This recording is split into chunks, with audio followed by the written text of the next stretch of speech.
On January 8th, Belize Telemedia Limited applied to the Public Utilities Commission for approval to buy 4 telecom, cable and broadband companies, a step required by law. But public and industry pressure quickly changed the course. 3 of those companies walked away from the talks, leaving SpeedNet as the only one still at the table. SpeedNet, the country's second largest telecom provider, is valued at $80 million. If the deal goes through, BTL would further cement its dominance of the market. Still, BTL's chief financial officer, Ian Cleverly, insists the acquisition would benefit consumers and deliver stronger returns for shareholders. Belize market is small and mature. Operating 2 parallel mobile networks increases costs and limits rural expansion. This is about efficiencies in the country, not consumer harm. Consumer protection. We're looking with no forced plan changes. Service continues on BTL and Speednet. No numbers need to change. And we're looking at 36-month price caps with PUC oversight.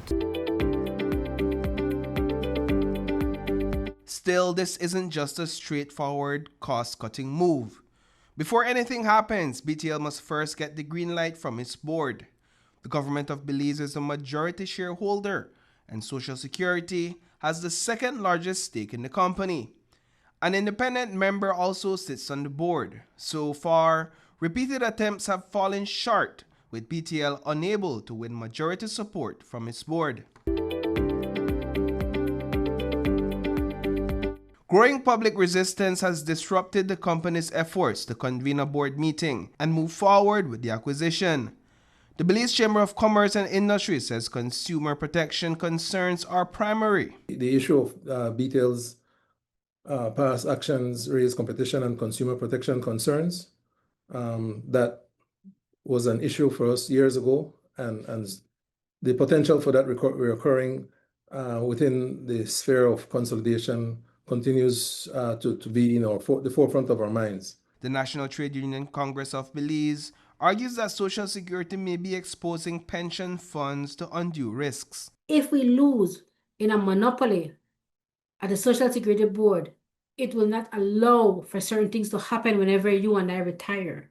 At the same time, independent senators are urging that the deal be abandoned, citing fears of market monopolization and insufficient public input. The person who, in my belief, is the architect or the pushing this deal that Belizeans are vocally rejecting and actively rejecting, once sat as an independent senator. And it is my personal belief that if he had the information that we have, and if he sat where we sit today, I believe that he would be with us rejecting this deal.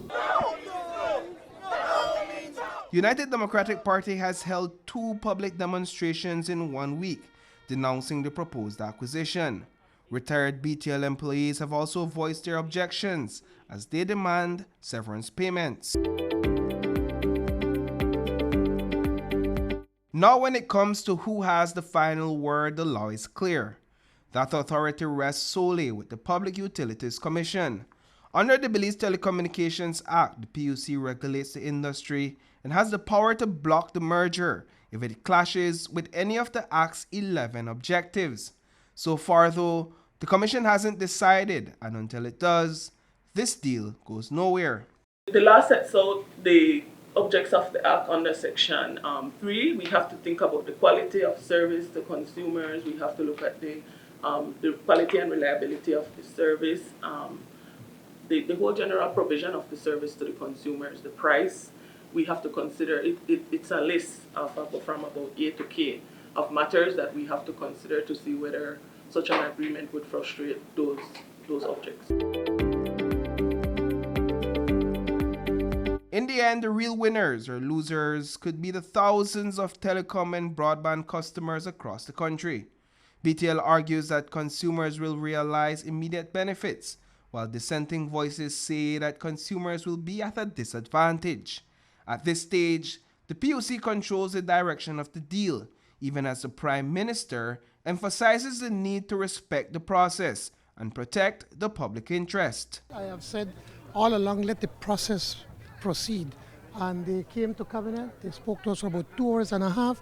They answered every single question that ministers had, and they left to our satisfaction. But as a cabinet, we have said let the process continue. With the deal still up in the air, all eyes are on the Public Utilities Commission, whose decision could redefine the future of telecommunications in Belize.